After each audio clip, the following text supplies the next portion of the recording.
Cette semaine, en Scolaire Le Monde, on est au Club Soda à Montréal. Pour interviewer des joueurs de la LNI.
Comment l'improvisation est-elle entrée dans votre vie? Hey, écoute, c'est drôle, la plupart des gens commencent au secondaire. Moi, j'ai commencé tard. J'ai commencé au cégep. Je m'en allais faire mon cégep en théâtre. Puis j'ai des amis qui m'ont dit ben non, tu devrais aussi essayer l'impro. J'étais comme, ah ouais, l'impro? Je pensais que c'était pour les humoristes. Là, mes amis étaient comme, mais non, t'as pas rapport, c'est pour tout le monde, c'est pour aussi les comédiens. Je connaissais zéro ça. Je connaissais même pas vraiment la LNI. C'est honteux de dire ça. J'écoutais pas ça à la télé comme tous mes comparses à l'époque. Je sais pas, j'écoutais d'autres choses, j'imagine. Donc, j'ai commencé au cégep. Ça a été une grande découverte, une histoire d'amour qui n'a jamais arrêté depuis 20 ans. Ça rajeunit personne, hein, de dire ça, 20 ans. Quels joueurs d'impro vous ont le plus inspiré? Oh wow! Tellement beaucoup de joueurs. Mes amis, quand je rentrais à la LNI, j'avais des amis qui jouaient déjà ici. Ève Landry, Florence Lompré, Marie-Soleil Dion, Anne-Élisabeth Bossé. Moi, je regardais ces filles-là jouer, puis je me disais, mon Dieu, ils sont tellement naturels, ils font pas un autre jeu parce qu'ils font de l'impro. Ils font pas un autre jeu. On dirait qu'ils différencient pas tant leur jeu d'actrice télé ou théâtre ou impro. C'est toujours juste des beaux personnages forts. Ça m'inspirait tellement. C'est ces femmes-là d'impro fortes qui m'ont inspiré beaucoup. Quelle qualité ça prend pour être un bon improvisateur selon vous? De l'écoute. Beaucoup d'écoute. On le disait tout à l'heure avant le début du match aux autres joueurs, surtout des joueurs qui en ont moins fait, on disait une mixte, ça peut pas commencer sans qu'on se regarde. Tu as beau avoir la meilleure idée du monde dans ta tête, cette impro-là, elle n'existe pas.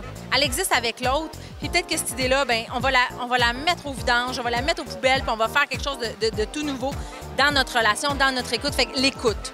L'écoute, puis aussi, c'est niaiseux, mais je m'en rends compte, je suis une joueuse assez tannante dans la vie. Là. Je suis pas une joueuse modèle, je décroche souvent, mais j'ai du gros fun. Je pense, avec mes années d'expérience en impro, que là, j'ai plus honte de ça. Je suis un enfant dans une cour d'école en impro, puis je me rends compte que je pense que c'est une qualité, finalement, avoir du fun et de l'autodérision, beaucoup. Comment vous sentez-vous quand vous êtes sur scène pour faire une improvisation? Toujours nerveuse, je pense. Je pense que j'ai jamais arrêté d'être nerveuse. J'ai jamais commencé une impro en 20 ans en faisant comme, bon, go, de façon là, désinvolte. Jamais. Donc, toujours un peu nerveuse, mais cette fébrilité-là aussi se transforme en grande joie d'être là. Dès qu'il y a de quoi qui pogne, qu'il y a de quoi qui fonctionne, tu fais « Ah, c'est le plus beau sentiment au monde, c'était pas prévu, et là, ça existe. » C'est grandiose. On poursuit avec une improvisation de nature mixte ayant pour thème l'Académie des princesses. Nombre de joueurs, 4 par équipe, catégorie libre et d'une durée de 7 minutes. Je suis pas prête tout de suite, là, cette audition-là, on m'avait pas dit que...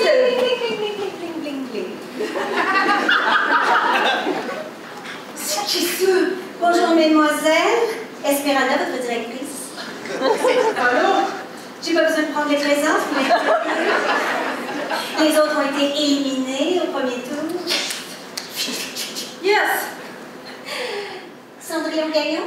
Ouais, c'est...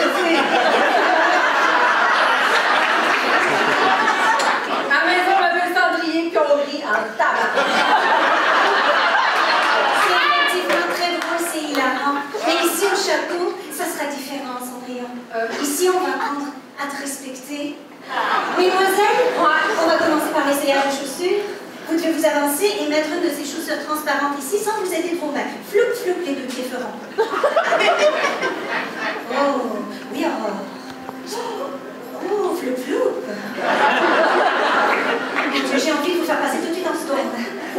Mais là, t'es donc bien bonne, moi j'ai jamais rien mis d'autre que des Crocs! Quelle expérience d'impro avez-vous dans votre vie? Expérience d'impro, ben moi c'est ma première fois de toute ma vie. Merci beaucoup, merci. Donc c'est ça, c'est ma première fois. Là. Je suis un bébé naissant dans l'impro, donc il n'y a pas grand-chose à dire. Moi, ça va être ma 3e fois avec la Hélénie, mais mes seules expériences d'impro, c'est avec la Hélénie. Fait que je suis vraiment plongée dans le monde des grands. Puis c'est ça. C'est quand même stressant à chaque année. Là. Je me demande tout le temps pourquoi je me fais ça, mais on est capable. Yes. Les expériences d'impro, mon Dieu, j'en fais depuis que j'ai comme 8 ans. Fait que c'est mon rêve de petit gars qui se réalise aujourd'hui. En fait, je l'ai fait il y a 2 ans aussi, mais je fais de l'impro depuis que je suis petit, depuis que j'ai 8 ans. Fait que j'ai fait mondial d'improvisation junior, entre autres en Suisse. Là, je représente l'équipe junior du Québec aussi cette année. Fait que j'adore l'impro, c'est vraiment un beau trip. Ouais. Je m'appelle Anaïs Favron et je suis rentrée à Hélénie avant la naissance de mes 3 collègues d'aujourd'hui. J'ai fait beaucoup d'impro depuis l'école secondaire dans les années 80, mais sinon, ça va être très le fun. Ça fait longtemps que j'ai pas joué ici à la Hélénie, puis j'ai très hâte. Comment vous sentez-vous avant d'affronter des joueurs d'improvisation expérimentés? Moi, je les ai coachés, les gens de l'autre bord, tu comprends-tu? Fait que j'ai pas peur, je les connais, je les ai tricotés, mais j'ai très hâte de jouer avec eux parce qu'on joue avec des joueurs hyper généreux et gentils et très talentueux. Fait que, tu sais, oui, la compétition qu'il y avait à l'époque quand on a fait la Hélénie, j'étais pas là au début, j'étais même pas née quand ils ont créé la Hélénie, tu vois. Mais ça existe plus. Là, aujourd'hui, on a du plaisir. On est nous 4 ensemble de Télé-Québec, mais on joue avec eux autres. La vérité? Oui, exact. C'est vraiment trippant. En fait, c'est ça, on est chanceux de jouer avec eux parce que c'est des joueurs d'expérience qui ont tellement à nous donner, puis on est juste ici pour faire un spectacle. Fait que c'est pas tellement la compétition plus que faire les meilleures improvisations possibles. C'est des joueurs tellement généreux qui ont juste à nous donner puis à faire les meilleures improvisations possibles. Fait que même si t'es pas bon, ils vont te craquer, puis ça va faire des magnifiques impros de toute manière. Ben, ça me rassure plus que d'autres choses parce que justement, ils sont là pour nous aider, ils sont là pour avoir du fun, ils sont tellement expérimentés. Fait en fait, ils nous transmettent leurs connaissances. Fait que c'est même rassurant d'avoir des pros avec nous, comme on sait qu'on est entre bonnes mains. En plus, on a Anaïs dans notre équipe. Grand-maman, appelez-moi grand-maman. OK, grand-maman. Mais bon, ça va être super le fun. Pour vrai, c'est une des parties qui me rassure d'avoir des pros avec nous. Ouais. Qu'est-ce que t'en penses, Mathéo? Ben moi, je trouve que c'est assez stressant aussi, mais en même temps, ça va être le fun, puis c'est une expérience à vivre, là, donc c'est ça. C'est stressant de jouer avec des pros, mais en même temps, je pense qu'on va bien faire. Là. On est une belle équipe, on va avoir du fun. Donc... Jouer avec des pros expérimentés, là, ça fait monter le niveau de tout le monde. Exact. Jouer contre des pros, mais jouer ensemble aussi. On est toute une équipe avec du monde qui se connaît, qui se côtoie depuis 3 ans avec notre grand-maman qui nous accompagne aujourd'hui. Mais sinon, tu sais, Mais sinon, c'est ça, on a vraiment une belle énergie ensemble. On est une gang qui se côtoie depuis 3 ans, fait que je pense que l'énergie va être présente de toute manière. Quel joueur d'impro vous inspire le plus? Moi, je dirais Pierre-Luc Funk. Je l'écoutais beaucoup quand j'étais jeune dans des émissions et tout. J'ai pas nécessairement vu beaucoup d'impro qu'il a fait, mais pour moi, c'est comme un petit peu mon idole de la télévision québécoise. Donc, je dirais Pierre-Luc Funk. Et pour moi, honnêtement, il n'y en a pas un ou une en particulier. C'est comme toutes des inspirations. Puis je trouve ça tellement fou.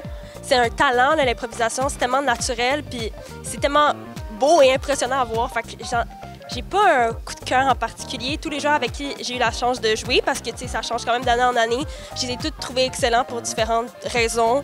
Fait que j'ai pas de coup de cœur. C'est tous mes coups de cœur. Puis je suis juste contente d'avoir la chance de jouer avec eux. C'est ça. Je pense mon coup de cœur d'impro, c'est le Louis Courchaine. Je le trouve excellent, complètement déjanté dans des personnages, dans de la folie. Il t'emmène dans des univers complètement fous. Puis c'est ça, par de l'énergie, par des personnages qui sortent complètement de l'ordinaire. Fait que, ouais. Moi, j'ai eu des idoles d'impro quand j'étais jeune, mais je ne les nommerai pas, ils sont tous décédés. Mais, mais ce soir, vous allez découvrir Fabiola Aladin. Moi, ce que j'aime beaucoup des joueurs d'impro, c'est quand tu es capable de tout faire. Moi, je peux pas tout faire. Je suis rapide, je suis dans le mot, tout ça, mais je suis pas une joueuse physique, je suis pas une joueuse qui trippe, rimer, tout. Elle fait tout. Elle chante, elle joue, elle écoute. Elle est là, elle est partout, puis elle fait tout bien. Ça, c'est des joueurs que j'apprécie énormément. Oui! Oh mon Dieu! Ouais. Ben là, franchement. Ouais. Ben c'est épouvantable. C'est épouvantable? Ben oui, c'est pas une œuvre d'art, ça, là. C'est comme un vieux crachat épouvantable. Non, c'est une œuvre d'art. C'est moi qui l'ai faite avec beaucoup d'expérience. Ah, c'est toi qui l'as fait? Ben oui, c'est moi qui l'ai fait. J'ai tout dit crachat? Non, j'ai dit œuvre d'art. Ouais, je voulais dire œuvre d'art. Œuvre d'art, oui, c'est ça. de matcha, c'est beau! Ah, c'est ça. C'est beau, ton Oui. œuvre! Tu sais, je viens de la campagne, moi, depuis que je suis petit, c'est de famille en famille. Ben oui! De père en père, oui. on trafique la feuille. Ben oui, puis c'est fun parce que ça bouge aussi. Ah oui, ça bouge. Ben oui, est-ce que c'est voulu ou je m'inquiète? Non, c'est voulu, c'est Ouais. voulu. Puis j'imagine que ça représente Oui, l'amour. L'amour dans... Wow, ça bouge beaucoup, là. Oui, OK. Ça bouge pour une œuvre d'art. D'où est venu votre amour pour votre métier? C'est une drôle de question. J'ai jamais eu d'autres métiers. Moi, je faisais de l'impro au secondaire. J'ai fait de l'impro au cégep. La Hélénie est venue me chercher au cégep. Puis après ça, j'ai fait de la télé. Puis après ça, je suis devenue animatrice. J'ai jamais voulu rien de ça. Ça s'est comme passé. Puis ben, j'ai fait de la radio. Je faisais ici la Hélénie. Puis il y avait un directeur de radio dans la salle. Il est venu me voir. Ça te tente-tu de faire de la radio? J'ai fait de la radio. Fait que tu sais, j'aime ce que je fais, mais c'est comme si je faisais du parascolaire à l'école secondaire. Puis ça avait jamais arrêté. Puis maintenant, on me donne des sous pour faire du parascolaire. Moi, j'ai pas de métier. J'ai jamais travaillé encore. Moi, j'ai commencé quand j'avais 11 ans environ. Je faisais du théâtre à mon école primaire dans une petite troupe. Puis j'ai vu une demande de casting passer sur Facebook comme ça. Ma mère elle a dit « Hey, essaye-toi, essaye-toi ». Finalement, j'ai été pris pour ce long métrage-là, le Club Vinland. J'ai fait 40 jours de tournage sur ça, qui est quand même énorme. Fait que ça m'a permis de voir comment que ça fonctionne, le métier, d'apprendre de grands acteurs comme Rémi Girard ou Sébastien Ricard. Puis après ça, j'ai tellement trippé, j'ai commencé à me prendre un agent, à faire des auditions, puis les contrats ont commencé à découler comme ça par la suite. Et pour moi, honnêtement, je suis comme tombée dans ce milieu-là par accident. Parce que, tu sais, j'ai tout le temps été passionnée des arts. Je chante, je danse, j'ai fait un petit peu d'art dramatique au primaire, secondaire. Puis j'ai tout le temps été passionnée d'art. Puis il y a des gens, en fait, qui voyaient peut-être un potentiel dans l'acting, mais moi, je le voyais pas tant que ça. Puis on avait vu passer une annonce, un casting sauvage pour Je voudrais comme efface. Puis ma mère, elle a comme un peu envoyé mes photos de casting puis mes coordonnées dans mon dos. Puis ils ont été intéressés. Fait que là, j'ai ma première audition que j'ai l'impression d'avoir foiré, mais eux, ils ont adoré. Puis ils m'ont offert un des rôles principaux dans cette série web. Puis c'est de là que je suis complètement tombée en amour avec ce milieu-là. Puis maintenant, ben c'est ma job. Puis j'adore ça, là. C'est vraiment... j'ai trouvé mon X, puis je suis bien contente. C'est ça. Ben moi, si on parle d'amour pour l'impro, j'ai jamais fait de l'impro, donc j'espère que je vais tomber en amour avec ça aujourd'hui, ce soir. Mais si on parle de la télévision, ben moi j'ai commencé quand j'avais 6-7 ans, donc vraiment jeune. Je fais ça pour la moitié de ma vie. Puis j'ai décroché quelques contrats, en premier des publicités. Puis j'ai vraiment adoré ça, j'ai adoré le plateau, l'aspect social, aussi l'aspect technique, j'ai vraiment tout aimé, puis je suis comme tombé en amour avec ça, puis je me suis dit depuis que je suis jeune que je veux être acteur plus tard, puis j'ai encore ce rêve-là, donc on verra bien où est-ce que ça m'emmène. Oh là là là là là! C'est tellement beau que ça me fait tellement penser qu'on est éphémère. Moi, c'est quand je vois la flamme. Ouais. Quand je vois la flamme qui danse comme ça Ouais. sur la musique que tu fais, j'ai l'impression qu'on est comme connecté avec la nature. Oui, c'est vraiment ça. Puis je pense qu'à chaque fois qu'on se retrouve là en nature, c'est le moment de se rappeler qu'on en fait partie. C'est tellement le fun le camping pour ça. C'est la seule place où Ah, moi, là, la fin, là, ça semble pas juste à côté. Ah non, c'est vraiment important, puis je suis contente de partager ça avec vous.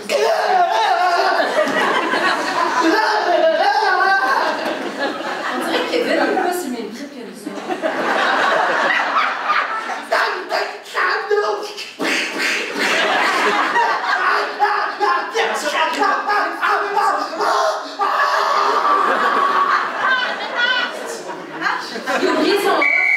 Quelle qualité ça prend pour être un bon comédien selon vous?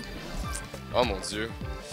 Quelle qualité que ça prend? Moi, je pense que l'empathie, c'est une qualité importante parce que tu joues des rôles puis tu te mets à la place du personnage, là, parce que des fois, c'est pas nécessairement une vraie personne.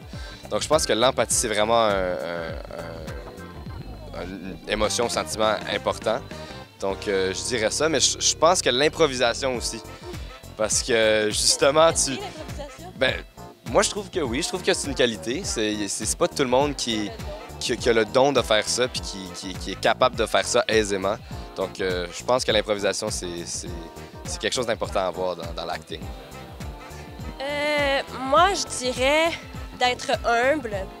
Puis, tu sais jamais qui va pouvoir te propulser dans ta carrière, qui va pouvoir t'aider. Fait que, tu sais, prendre en considération tout le monde, être ouvert à tout le monde. Fait que, tu sais, ça, être humble. Puis, un défaut à ne pas avoir, ce comédien, c'est d'être susceptible. Parce que tu vas en avoir des noms, puis ça marchera pas, ou que tu es sûr que ça va fonctionner, puis ça fonctionne zéro. Fait qu'il faut pas être susceptible, faut pas prendre personnel. Puis honnêtement, les noms puis les déceptions, faut juste prendre ça comme de la motivation plus que d'autres choses. Fait que, ouais, exactement, du charbon pour le feu. Fait que moi, je dirais vraiment comme qualité être humble, évidemment, puis sinon, un défaut à ne pas avoir, c'est être susceptible, parce que c'est difficile comme métier par moment. Ouais. Puis c'est un peu cliché ce que je vais dire, mais je dirais que la qualité la plus importante pour être comédien, c'est l'écoute. Parce que, évidemment, c'est tellement facile quand tu joues de rentrer juste dans toi, dans tes états, de penser à toi-même, mais c'est tellement un travail qui est entre toi puis l'autre, puis tu dois tellement être là avec l'autre pour recevoir les émotions de l'autre. Fait que c'est tout le temps de te projeter avec l'autre dans une écoute, le texte, de réussir à oublier le texte puis de le redécouvrir à chaque fois pour se réinventer. Fait que, ouais, j'irai avec l'écoute. Moi, je pense qu'une des grandes qualités d'un acteur, c'est la patience, parce que c'est quelque chose qu'on ne sait pas, mais un acteur sur une journée de tournage fait plus attendre que jouer. Et ça, on ne sait pas. Et c'est pas dans mes qualités, la patience, et c'est pour ça que je suis devenue animatrice. Parce que quand tu es animatrice, tu es là tout le temps. Les journées de 8 heures, tu es fait debout à parler sans arrêt pendant 8 heures. Tu es crevé après.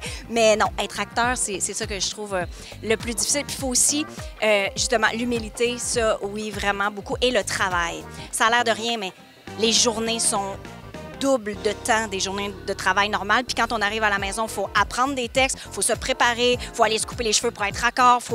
Ça arrête jamais, jamais, jamais. C'est du 7 jours sur 7. Si t'es pas prêt à travailler double, fais pas ça. Mais si tu veux une vie relaxe avec des amis pour vivre ta best life, fais pas ça. Comment vous sentez-vous quand vous jouez sur scène ou sur un plateau de tournage? Il n'y a pas deux plateaux pareils. Il y a des affaires qui sont plus stressantes que d'autres. Comme moi, par exemple, quand je fais de l'impro, je me sens bien parce que je peux faire ce que je veux. Parce que j'aime ça écrire, parce que je sais pas ce qui va se passer, puis j'aime ça me jeter dans le vide. Moi, quand j'ai un texte, ça me stresse plus. Il y en a, c'est le contraire. Mais moi, avec un texte, ce que je veux pas, c'est rater, faire chier les autres, puis retarder tout le monde. Puis là, je me mets une pression énorme. C'est pour ça que moi, à l'impro, je suis un poisson dans l'eau. Je pense que le truc, c'est d'arriver complètement libre sur un plateau, complètement vierge de tout ce que tu as eu avant pour justement permettre cette liberté-là sur le plateau. Il faut que tu arrives et que tu sois prêt à tout, d'oublier complètement ton texte, de l'amener dans une autre place complètement que tu n'avais pas pensé parce que tu n'avais pas la même vision que le réalisateur ou peu importe. Fait que c'est de ne pas avoir d'idées préconstruites puis d'avoir cette certaine liberté-là pour vraiment t'épanouir dans tes scènes et dans tes journées de travail. Wow, OK, vous donnez des belles réponses. C'est ça. Mais justement, moi, c'est le contraire de toi. Moi, j'adore la préparation. Je suis tellement anxieuse dans la vie en général. Fait que moi, quand j'ai un texte, je suis en business. Je vais pas dérailler du tout, là, comme je suis un ordinateur. Là. Mes lignes sont là. Puis, tu sais, je sais pas si c'est un petit peu trop me complimenter, mais je suis bonne pour m'adapter rapidement à les directives qu'on me dit. Mais quand on me dit d'aller dans l'impro ou on rajoute quelque chose qui n'était pas prévu, des fois, j'ai de la difficulté à me laisser aller. Fait que c'est là un petit peu que c'est un peu qu'est-ce que j'ai à travailler, comme sortir un peu plus de ma zone de confort puis oser. Parce que oser, ça t'amène vraiment beaucoup d'affaires. Puis à chaque fois que j'ai osé, j'étais fière des résultats que j'ai vus après. Moi, je me sens bien quand je suis préparée. Puis honnêtement, ben c'est le meilleur sentiment du monde sur des plateaux, là. Moi, c'est pas vraiment un sentiment, mais j'ai l'impression qu'avoir du fun, c'est vraiment l'aspect numéro 1 ou 2, parce que bien sûr, il faut que tu sois préparé, comme tout le monde a dit ici. Il faut que tu sois préparé, il faut que tu sois prêt à travailler. Mais avoir du fun sur un plateau avec toute l'équipe technique, tous les autres acteurs, vraiment, on est comme une famille, là.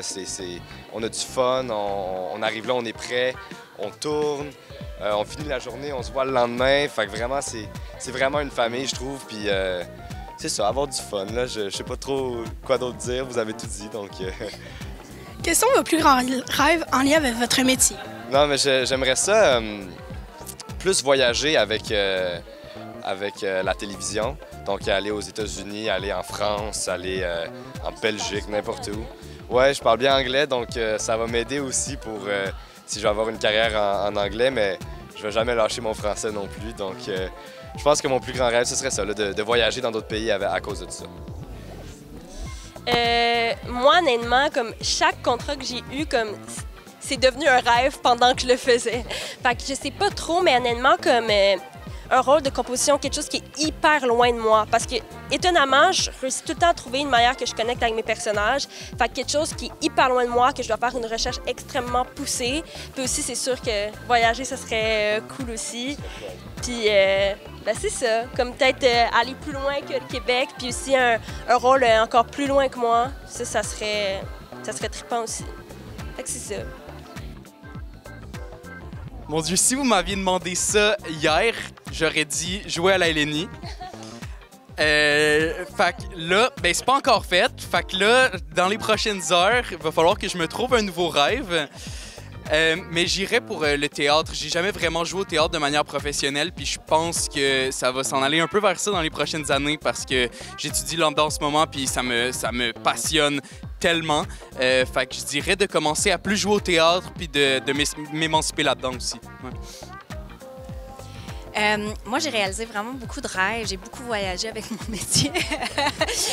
Mais mon rêve, là, c'est nono, c'est autre chose. Parce que comme j'ai pas été longtemps actrice, ou moi, je voulais être réalisatrice aussi à la base. C'était ça que je voulais faire. Là. Fait que, tu sais, moi, mettons, écrire et réaliser un film, ça serait mon rêve. Mais sinon, à télé, faire une émission à sketch.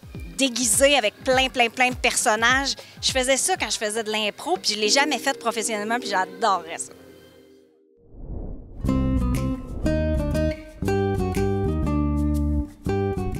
Aujourd'hui à Scolaire Le Monde, on reçoit des invités très spéciaux.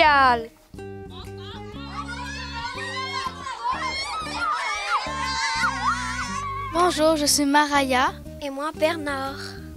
Bernard aime vraiment le baseball. Oui, attends. Il y a une balle à un moment donné qui est rentrée dans mon nez et c'est comme ça qu'il est devenu gros et rouge. Moi, ça fait 1 an que je me suis pas lavée parce que j'aime trop cette robe. Ah oui, et on vient juste de se marier, c'est pour ça qu'on est là. Bonjour, je m'appelle Gérald. Et aujourd'hui, je vais réparer un avion avec Bobby. Bonjour, les amis! Je cherche quelqu'un, je cherche mon Bobby Shkana. Quelqu'un l'a vu? Je suis enquêtrice, je m'appelle Rachel Dick. Où est mon Bobby Shkana? Je vais l'appeler.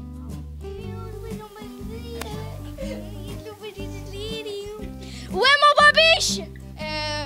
J'en ai aucune idée. Que faites-vous? Que faites-vous là? Rien. Il y a un écureuil! Où ça? Où ça?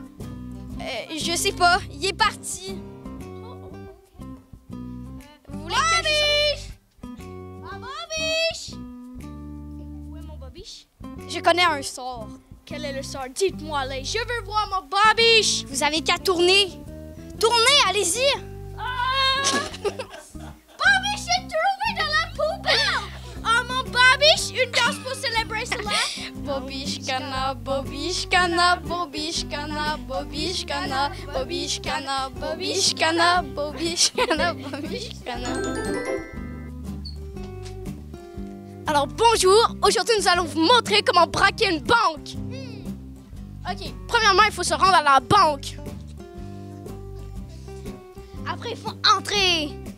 Troisièmement il faut avoir des yeux pour bien voir, sinon on est aveugle. N'oubliez pas votre mouchoir. Quatrièmement il faut briser les caméras. Cinquièmement, après il faut se moucher. N'oubliez surtout pas d'enlever toute la morve. Parce que sinon, vous allez pas réussir à braquer une banque. N'oubliez pas votre gun. Ok, septièmement, il faut se rendre devant le gros coffre-fort. On fait un coup de pied, là. Huitièmement, il faut prendre l'argent. Puis finalement, vous avez réussi à braquer une banque. N'oubliez pas de jeter votre gomme. Ouais, c'est ça. Bonjour! Je suis là pour vous présenter mon ami qui s'appelle Monstrueux. Bonjour, j'ai fait un exploit, moi. J'ai avalé tous les enfants de toute la ville. C'est pour ça que je suis là, ici. Mais quand même, comment tu fais pour vivre dans l'eau? Ben, je vis pas dans l'eau, moi. Mais oui, mais pourquoi t'as plein de boutons sur ta face? Ça ne vous regarde pas, madame. Moi, je dis que ça me regarderait, non? Ben, en fait, je suis née en avant des boutons, c'est tout. Ah ben, moi, je trouve ça très bizarre, non? Ben, moi, je vais vous manger si vous arrêtez pas de me commenter comme ça. Bah, tu peux pas parce que je suis tellement grosse. Ben, justement, c'est plus appétissant. Bonjour tout le monde. Coucou la team. Je m'appelle Jeans Closette. Et moi, Madame Closette. C'est ma femme depuis... j'ai quel âge déjà? J'ai 47 ans, elle a 38 ans. Ça fait 23 ans qu'on est ensemble. On a donné à une association pour les enfants malades au Québec. Le prix, c'est de 1 million de dollars. Les enfants du Québec, ils ont quand même besoin de beaucoup d'argent pour se soigner. Et en plus, nous avons offert ce joujou brisé aux tous les enfants du Québec. Parce qu'ils ont quand même droit à un joujou. Bon, on s'en fout de toute façon. Bonjour, aujourd'hui à l'émission qui est le meilleur pirate. C'est moi, c'est sûr. Ok, stop. Hey. Chut. Quel est le nom de votre... Vos lunettes sont trop laides, non? Rachel et Bobby Shkana. Mambra. Ladybug. Maria. Super. Aujourd'hui, nous allons découvrir qui est la meilleure pirate. Premièrement, en bateau. Allez-y. Go. Bateau. Formation bateau. Bateau. Elle a gagné! Wouh! Formation coffre de trésor. Elle a gagné! Oh non, Bobby Shkana, super! Alors, maintenant, la formation chapeau rouge. Elle a gagné! La grande gagnante! Mambracho!